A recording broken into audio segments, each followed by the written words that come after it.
நமச்சிவாய வாழ்க. மகர ராசியினுடைய ராசி பலனை மே மாதத்தில் எவ்வாறு இருக்கிறது என்பதை பற்றி பார்க்கலாம். முதலில் கிரக அடைவுகள். இந்த மகர ராசியினுடைய அதிபதி சனி பகவான் கும்பத்தில் இடம்பெற்று இருக்கிறார்.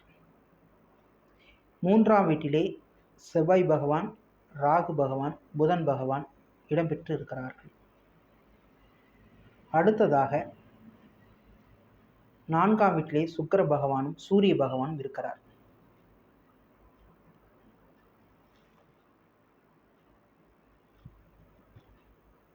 ஐந்தாம் வீட்டிலே சூரிய பகவான், 5ஆம் வீட்டிலே குரு பகவான் இருக்கிறார். 6ஆம் வீடு என்பது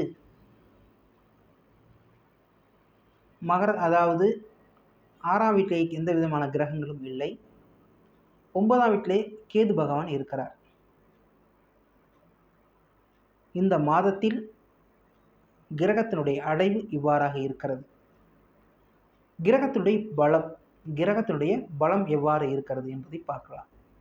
சனி பகவான் ஆட்சி பெற்று காணப்படுகிறார். சனி பகவான் எவ்வாறு இருக்கிறார்? கும்பத்திலே ஆட்சி பெற்று காணப்படுகிறார். அந்த வகையில் என்ன நன்மை? 2ஆம் வீடு என்பது அந்த வகையில் வீட்டின் அடிப்படையில் நன்மை எவ்வாறாக இருக்கிறது என்றால், குடும்பத்தில் பணவரவை பெருக்குகிறது. குடும்ப நண்பர்களிடையே ஒற்றுமையை கூட்டுகிறது. வாக்குத்தன்மையிலே மேலோங்கி காணப்படுகிறது. எதையும் பேசி ஜெயிக்க வெல்லக்கூடிய காலமாக பார்க்கப்படுகிறது. அக்ரிமெண்ட் போன்ற வகையில் ஈடுபடக்கூடிய தன்மையை ஏற்படுத்தும். அடுத்தது, இது பார்த்தீங்கன்னா சனி பகவான் என்பது மூதாதையருடைய நிலையை குறிக்கும். மூதாதையருடைய நிலை என்றால் என்ன? இவர் தந்தை வர்க்கத்தினுடைய அமைப்பு. சனி என்றால் இவர் ராசிக்காரருக்கு மூத்தவர்கள். அவருடைய ஆசியையும் அனுகூலத்தையும் பெறுவார்கள் இந்த ராசிக்காரர்கள். இந்த மாதத்தில் தடைப்பட்ட பண வருமானங்கள் வரக்கூடிய அமைப்பை ஏற்படுத்தும். ஏனென்றால் 2ஆம் இடம் என்பது தனஸ்தானமாக பார்க்கப்படுகிறது. அந்த வகையில் அடுத்ததாக வலிமை பெற்ற கிரகம் என்று பார்த்தால் சூரிய பகவான் உச்சம். இந்த சூரிய பகவான் உச்சம் என்பது சூரியன் என்றால் கௌரவத்திற்கு பங்கம் வராமல் பார்த்து கொள்வது. சூரியன் என்றால் அரசு சார்ந்த வேலை, இது அரசு சார்ந்த வில்லங்கங்கள் அல்லது தந்தை வர்க்கத்தினுடைய தந்தை வர்க்கத்தினுடைய அமைப்பு, இவற்றை ஏற்படக்கூடிய அமைப்பு. ஜாதகருக்கு மூர்த்தி கீர்த்தியாக பார்க்கப்படுகிறது. இந்த சூரியனுடைய அமைப்பு எவ்வாறாக இருக்கிறது? இந்த நிலையெல்லாம் அவ்வாறாக காணப்படுகிறது. அரசு சார்ந்த வகையில் அனுகூலங்கள், தந்தை வர்க்கத்தினுடைய நன்மை இவற்றை ஏற்படுத்துகிறது. இந்த 2 கிரகங்களும் இந்த ராசிக்கு இந்த மாதத்திலே மே மாதத்திலே நல்ல நிலைகளாக பார்க்கப்படுகிறது. அடுத்ததாக பார்வை எவ்வாறாக பலன் தருகிறது என்று பார்க்கின்றோம். பார்வை குரு பகவானுடைய பார்வை 5ஆம் பார்வை. 5ஆம் பார்வை ராசிக்கு 9ஆம் வீடு. அங்கே இருக்கக்கூடிய கிரகம் கேது பகவான். மற்றொரு பார்வை பார்க்கக்கூடிய கிரகம் செவ்வாய் பகவான் 7ஆம் பார்வையாக. குரு பகவான் என்பது அதாவது சுப பார்வையாக பார்க்கப்படுகின்றதால் 5ஆம் பார்வையாக பார்க்கப்படுவதால் 5ஆம் பார்வைக்கு பலன் என்னவென்று சொன்னால், குழந்தை பாக்கியம், குலதெய்வத்துடைய அருள் போன்றவை ஏற்படும். இது ராசிக்கு 9ஆம் வீடாக வருவதனால் கிடைத்தாகக்கூடிய அமைப்பை ஏற்படுத்தும். அதாவது சுப பார்வையினுடைய அமைப்பும் மங்களக்காரகன் என்று பார்க்கக்கூடிய அமைப்பும் 2 பார்வைகளும் சேர்க்கும் பொழுது அங்கு 9ஆம் வீடாகவும் புதன் வீடாகவும் வரும் பட்சத்தில் அவர்களுக்கு நன்மையாகவே சுப வீடாக வருவதால் மிகவும் நன்மையான காலமாக பார்க்கப்படுகிறது.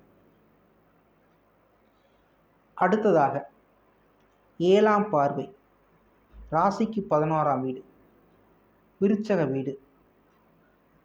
7ஆம் பார்வையாக பார்க்கப்படுகின்ற கிரகம் குரு பகவான் ராசிக்கு பாதகங்களை செய்ய விடாமல் தடுத்து நன்மையை ஏற்படுத்துகின்ற காலம்.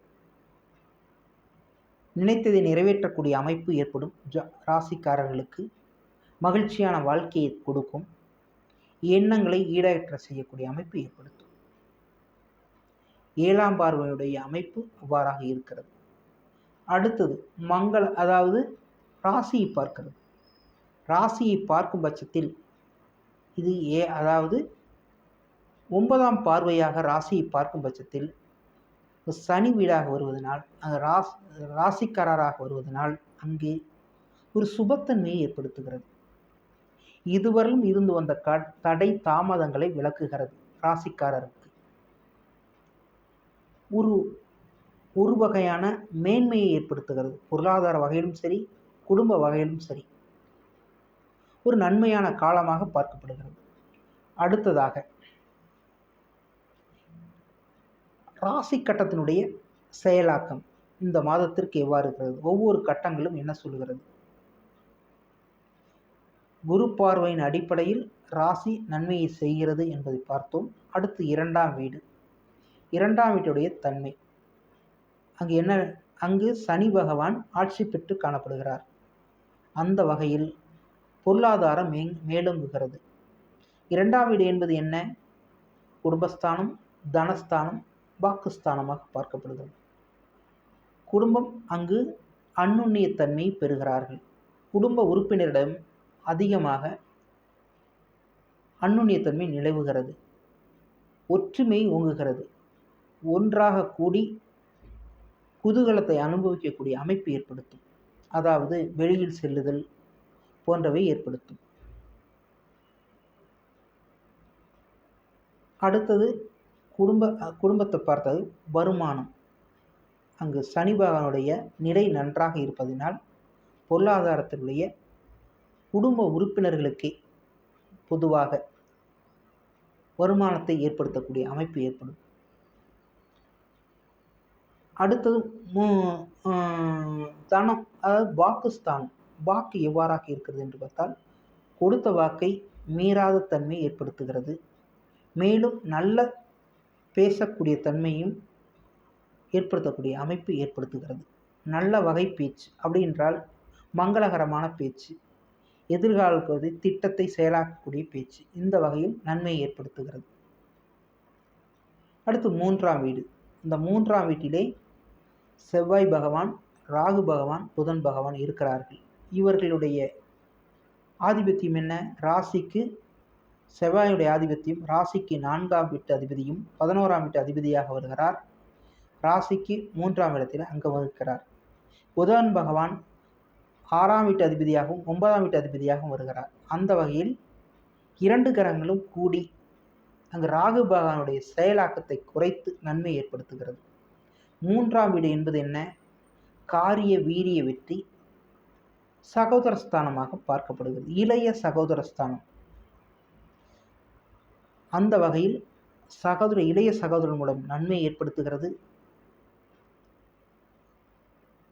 3ஆம் வீடு என்பது காரிய வெற்றியை ஏற்படுத்துகிறது. தடைப்பட்ட காரியங்களை மேலோங்க செய்கிறது. தடையை தடுத்து நன்மையை ஏற்படுத்துகிறது. அடுத்ததாக 4ஆம் வீடு. 4ஆம் வீட்டினுடைய அதிபதி செவ்வாய் பகவான் இந்த ராசிக்கு 3ஆம் வீட்டிலே இருக்கிறார்.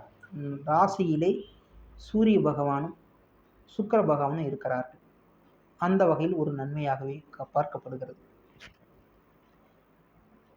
சூரிய பகவான் 8ஆம் வீட்டு அதிபதியாகவும் சுக்கிர பகவான் 5ஆம் வீட்டு அதிபதியாகவும் 10ஆம் வீட்டு அதிபதியாகவும் வருகிறார்கள். இவர் 4ஆம் வீட்டிலே இருக்கிறார். முதலிடம் மேலோங்க செய்கிறது. தாய்க்கு நன்மை ஏற்படுத்துகிறது. பீடையிலிருந்து விளக்கத்தன்மையை ஏற்படுத்துகிறது. பீடை என்றால் நோய்த்தன்மை. நோயினால் குறைவுத்தன்மையை ஏற்படுத்தும். நோய் வீரியத்தன்மை அடையாமல் குறுகிய தன்மையாக மாறும் அல்லது இல்லாத தன்மையை ஏற்படுத்தும். முதலீடு ஸ்தானமாக பார்க்கப்படுது. முதலீடு எவ்வாறாக இருக்கிறது? முதலீடு வகையில் பெருக்கத்தை கொடுக்கிறது. வீடு, வண்டி, வாகன சேர்க்கையை ஏற்படுத்துகிறது. புது வகையான பொருட்களை வாங்கி மகிழக்கூடிய தன்மை ஏற்படுத்தும். 5ஆம் வீடு பூர்வ புண்ணியஸ்தானம், புத்திரஸ்தானம். பூர்வ புண்ணியத்தின் அடிப்படையில் இங்கு சென்று வரக்கூடிய அமைப்பு ஏற்படுத்தும். குலதெய்வத்துடைய ஆசியை பெறுவார்கள். முன்னோருடைய ஆசீர்வாதங்களும் கிடைக்கும். அடுத்ததாக புத்திரர்கள், இவர்களுக்கு புத்திரர்களுடைய வகையில் நன்மை ஏற்படுத்துகிறது. 5ஆம் வீட்டில் இருக்கக்கூடிய, அதாவது இளம் தம்பதிகளாக குழந்தை இல்லாதவர்களுக்கு குழந்தை பாக்கியத்தை கொடுக்கிறது. குழந்தை இருப்பவர்களுக்கு செலவினத்தை கொடுத்து அவர்களுடன் மகிழக்கூடிய அமைப்பை ஏற்படுத்தும். அந்த வகையில் ஒரு நன்மையான காலமாக பார்க்கப்படுகிறது. 6ஆம் வீடு, 6ஆம் வீட்டினுடைய அதிபதியாக வரக்கூடியவர் புதன் பகவான். நீச்சம் பெற்று காணப்படுகிறார். குரு வீட்டிலே இருக்கிறார்.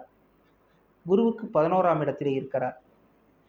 செவ்வாயுடைய பார்வை பெறுகிறார்.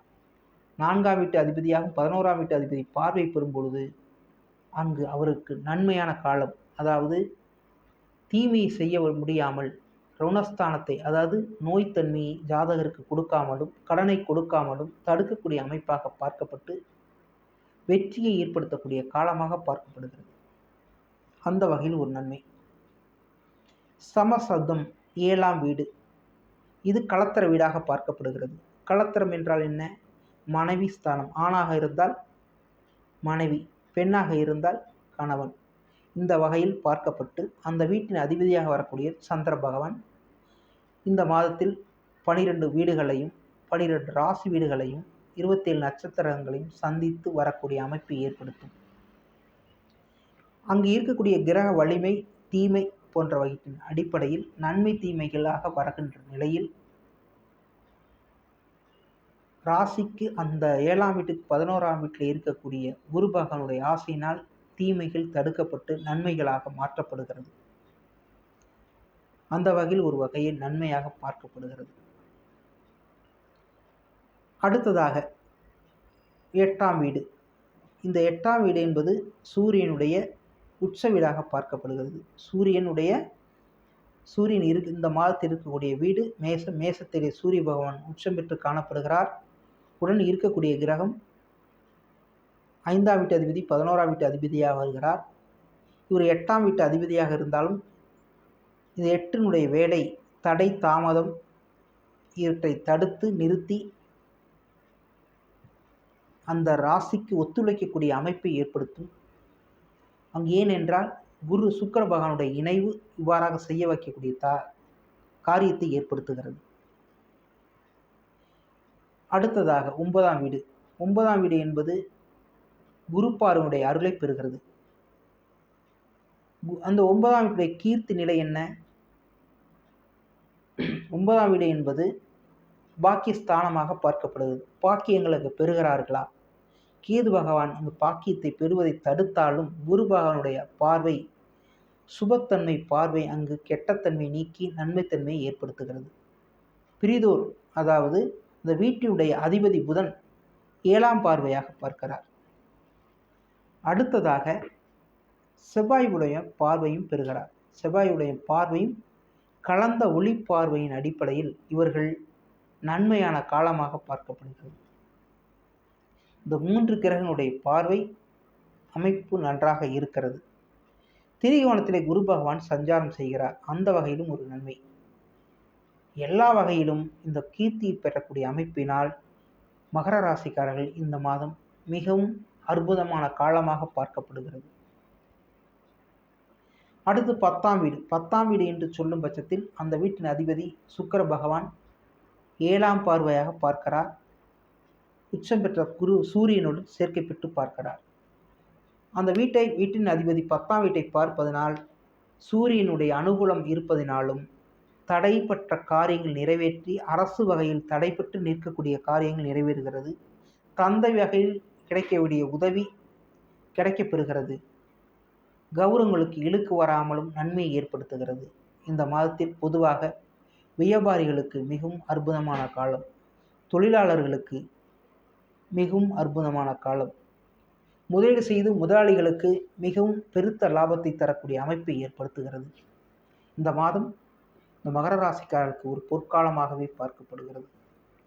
அடுத்து 11ஆம் வீடு என்பது சொல்லக்கூடிய நினைத்ததை நிறைவேற்றக்கூடிய அமைப்பு, உள்ள மகிழ்ச்சியையும் கிடைக்கக்கூடிய லாபத்தையும் பார்க்கக்கூடிய ஸ்தானமாக பார்க்கப்படுகிறது. லாபங்கள் கிடைக்கிறதா என்றால் குரு பகவானுடைய 7ஆம் பார்வையின் அடிப்படையில் நன்மையாகவே விளைகிறது. அந்த வீட்டு அதிபதி செவ்வாய் பகவான் ராசிக்கு 3ஆம் வீட்டிலே அமர்ந்து நன்மையை ஏற்படுத்துகிறார். அடுத்தது 12ஆம் வீடு. 12ஆம் வீடு என்பது அயன சயன போகஸ்தானமாக பார்க்கப்படுகிறது. அந்த வீட்டின் அதிபதி ராசிக்கு 12ஆம் வீட்டிலே ராசிக்கு 6ஆம் வீட்டிலே இருப்பதனால் அயன சயன போகஸ்தானத்திற்கு தடையில்லாமல் நன்மை ஏற்படுத்துகிறார். குதூகலமாக இருக்கக்கூடிய அமைப்பையும் உடல் தேகத்தினுடைய ஆரோக்கியத்தையும் மேன்மைப்படுத்துகிறது. இந்த வகையில் மிகவும் அற்புதமான காலமாகவே பார்க்கப்படுகிறது மகர ராசிக்கு. மே மாதம் ஒரு பொற்காலமாக பார்க்கப்படுகிறது. மகர ராசியினுடைய ராசி பலனை மே மாதத்திற்கு பார்த்தோம். பிறிதொரு வீடியோவில் சந்திப்போம். அஸ்ட்ரோ குரல் டிவியை சப்ஸ்கிரைப் செய்து கொள்ளுங்கள். நமச்சிவாய வாழ்க. நண்பர்களுக்கும் உறவினர்களும் தெரியப்படுத்துங்கள்.